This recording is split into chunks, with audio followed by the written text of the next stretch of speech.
RJD ने मुसलमानों को तेल के माफिक यूज़ किया है। लालटेन में तेल डालो और तेल जलता रहे और वो अपनी हुकूमत करता रहे। वही हाल आरजेडी की है। या वो सहनी समाज हो या वो माझी समाज हो, जिसको हमारे समाज में कोई इज्जत नहीं है, उसका भी लीडर है। लेकिन मुसलमान जो अपने आप को बड़ी कौम कहती है, जो अपने आप को तालीम याफ्ता कौम कहती है, उसका लीडर नहीं है। कोई भी हो, चाहे जदयू हो, आरजेडी हो, बीजेपी हो या अन्य कोई भी पार्टी हो, किसी ने मुसलमानों को अपने बरोबर खड़ा करने की कोशिश नहीं किया। उसने मुसलमानों को सिर्फ दरी बिछाने के लिए रखा है, मुसलमानों को पानी ढोने के लिए रखा है। बाबरी मस्जिद का जब पहला दंगा हुआ तो किसकी सरकार थी? कांग्रेस की सरकार थी। बाबरी मस्जिद का जब ताला खोला गया तो किसकी सरकार थी? कांग्रेस की सरकार थी। आप किसकी बात करते हैं? अस्सलामु अलैकुम वरहमतुल्लाहि वबरकातुहू।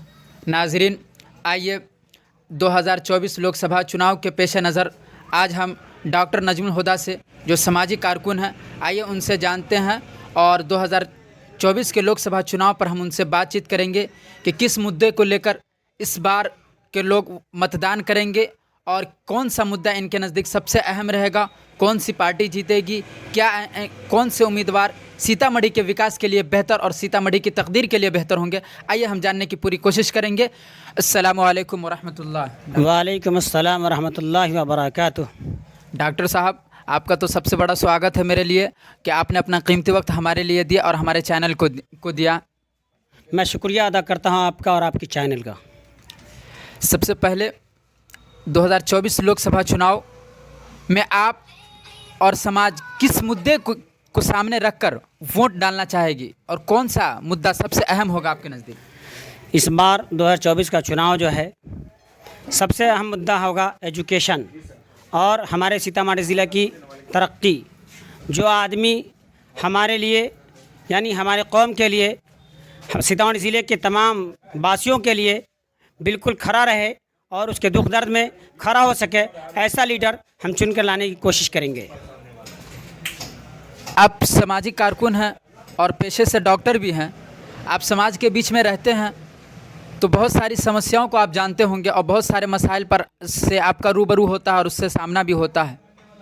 मैं ये जानना चाहूँगा कि यहाँ एक अल्पसंख्यक मुसलमान जो सबसे पिछड़ी जाती है, उसका क्या रीज़न है कि सीतामढ़ी में मुसलमान सबसे पिछड़ा और सबसे एजुकेशन में हो या तरक्की में हो, सारी चीज़ों में सबसे पिछड़ने की वजह क्या है? सबसे बड़ी वजह यह है कि आज तक मुसलमानों का कोई लीडर नहीं है। मुसलमानों ने अपना लीडर किसी को चुना ही नहीं। आप नज़र डालिएगा तो आपको अंदाज़ा होगा, या वो सहनी समाज हो या वो माझी समाज हो, जिसको हमारे समाज में कोई इज्जत नहीं है, उसका भी लीडर है। लेकिन मुसलमान जो अपने आप को बड़ी कौम कहती है, जो अपने आप को तालीम याफ्ता कौम कहती है, उसका लीडर नहीं है। तो आपके नज़दीक ये बात आई कि मुसलमानों का कोई अपना लीडर हो। मुसलमान तो अपने आप को आरजेडीयू में खुश है, आरजेडीयू में है, कोई जेडीयू में है, कोई अन्य पार्टी में है, कांग्रेस में है, जिसको अपना हमदर्द और मसीहा समझती है। फिर आप एक नई पार्टी की बात कर रहे हैं, कुछ ज़्यादा नया नहीं हो गया? नया बिल्कुल नहीं होगा। इसलिए नया नहीं होगा कि आज तक कोई भी हो, चाहे जदयू हो, आरजेडी हो, बीजेपी हो या अन्य कोई भी पार्टी हो, किसी ने मुसलमानों को अपने बरोबर खड़ा करने की कोशिश नहीं किया। उसने मुसलमानों को सिर्फ दरी बिछाने के लिए रखा है, मुसलमानों को पानी ढोने के लिए रखा है। मुसलमानों को ये नहीं समझा कि हमारे बरोबर में आ सके या उसको हम कुछ सीट दे सके। ऐसा कुछ नहीं हुआ। मुसलमानों को सिर्फ और सिर्फ दरी बिछाने के लायक छोड़ा है। तो आप ये कहना चाहते हैं कि अगर आरजेडीयू या जेडीयू या कांग्रेस पार्टी अगर सीतामढ़ी से कोई कैंडिडेट मुस्लिम चेहरा नहीं खड़ा करती है तो मुसलमानों को ऐसे मुद्दे पे क्या करना चाहिए? मुसलमानों का कैंडिडेट खुद चुननी चाहिए। मुसलमानों को ये देखना होगा कि हमारे लिए कौन लड़ता है, मुसलमानों का हमदर्द कौन है। कहने के लिए आपको याद होगी वो बात कि जब बारिश होता है तो मेढक की तादाद बढ़ जाती है। ठीक वही हाल नेता का होता है। इलेक्शन पीरियड में जब इलेक्शन का ज़माना होता है तो हर आदमी ये कहता है, अभी रमज़ान का महीना चल रहा है हमारे सामने, गैर मुस्लिम जो आरजेडी से है, जदयू से है, बीजेपी से है या कांग्रेस से है, टोपी पहनकर मुसलमानों को कंधे पर हाथ रख करके ये कहता है कि हम तुम्हारे हमदर्द हैं, लेकिन जब उसको ज़रूरत पड़ती है तो बिल्कुल नज़र नहीं आता, वो दूर चला जाता है। अगर सीतामढ़ी से आप जैसी बात कर रहे हैं, अगर सीतामढ़ी से एमआईएम का कैंडिडेट खड़ा होता है तो वोट का बंटवारा नहीं होगा और बीजेपी के लिए तो बहुत राह आसान हो जाएगी, क्योंकि कहीं ना कहीं गठबंधन का ही वोट कटेगा और फिर बीजेपी के लिए निकलना बड़ी आसान हो जाएगा। तो ये बीजेपी के लिए फ़ायदे की बात नहीं कर रहे हैं आप?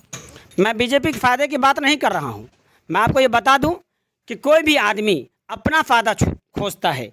हम आरजेडी या बीजेपी या कांग्रेस का ठीका लेके नहीं बैठे हुए हैं। हमको यह नहीं मालूम कि कल क्या होगा। हमको ये देखना है कि हमारी भलाई के लिए कौन लड़ रहा है। हमारा अपना लीडर होगा जो हमारे दुख दर्द में खड़ा होगा, हम ऐसे लीडर चुन के लाएंगे। तो आप खुलासा कलाम ये कहना चाहते हैं कि हमारा लीडर वही हो जो हमारा मसीहा भी हो। तो क्या लालू यादव, जिस पर मुसलमानों ने बहुत ज़्यादा भरोसा किया और आज तक अपना हमदर्द समझा, कांग्रेस पार्टी जिसे आज़ादी से लेकर आज तक मुसलमान अपना वोट देती आ रही है, क्या वो मुसलमानों का हमदर्द नहीं है?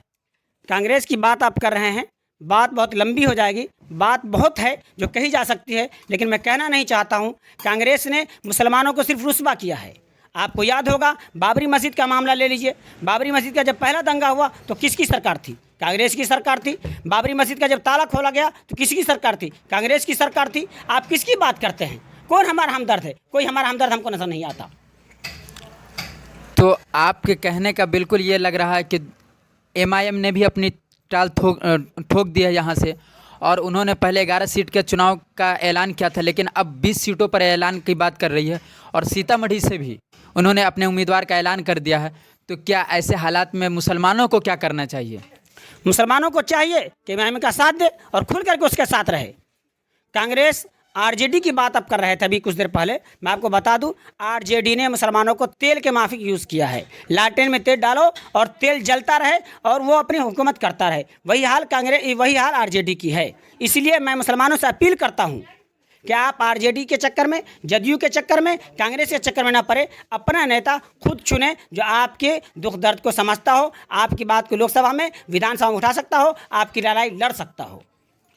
एक बड़ा सवाल तो ये भी होता है कि मुसलमान यहाँ 19.5% है, तो आप 19.5% हो के 80% का कैसे मुकाबला कीजिएगा?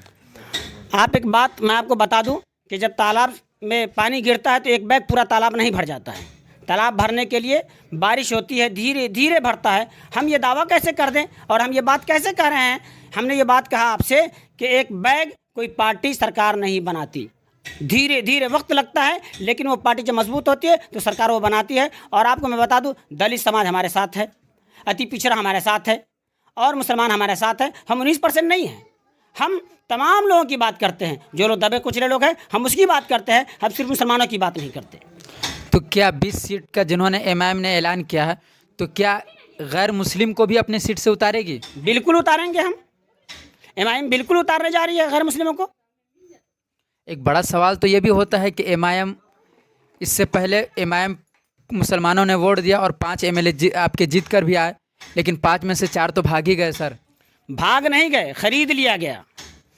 आरजेडी ने ये कोशिश की, ये देखा कि अब अगर 5 हुआ तो अगली बार 10 हो जाएगा। इस डर से उसने 4 को तोड़ करके अपनी तरफ मिला लिया ताकि ना ये रहे ना ये हुकूमत कर पाए। और क्या उम्मीद है कि फिर इस बार अगर हम सीतामढ़ी से लोग चुन कर दें, उनको वोट दें और वो जीत कर भी आ जाएं, तो उसके बाद अगर वो भाग गए तब? सारे लोग एक तरह के नहीं होते हैं, इसलिए विश्वास के साथ उम्मीद रखें इंशाल्लाह सारे लोग उस तरह के नहीं होंगे। और अब की बार हम लोग ने जो धोखा खाया है उस धोखे को दोबारा दोहराने का मौका नहीं देंगे। नाज़रीन, हम जो बात कर रहे थे समाजी कारकुन डॉक्टर नजमुल हुदा साहब, उन्होंने बड़ी अच्छी बात कही और मुसलमानों के बीच ये रहते हैं, समाजों के बीच रहते हैं। काफ़ी इनका अनुभव है और बहुत सालों से ये समाज के बीच रहे हैं, सामाजिक खिदमत अंजाम दिया है। तो इन्होंने अपने समाज की जो ये है और समाज के बीच में रहने का जो अनुभव है उसको हमसे साझा किया और अपना कीमती वक्त दिया। इसके लिए हम उनका शुक्रिया अदा करते हैं।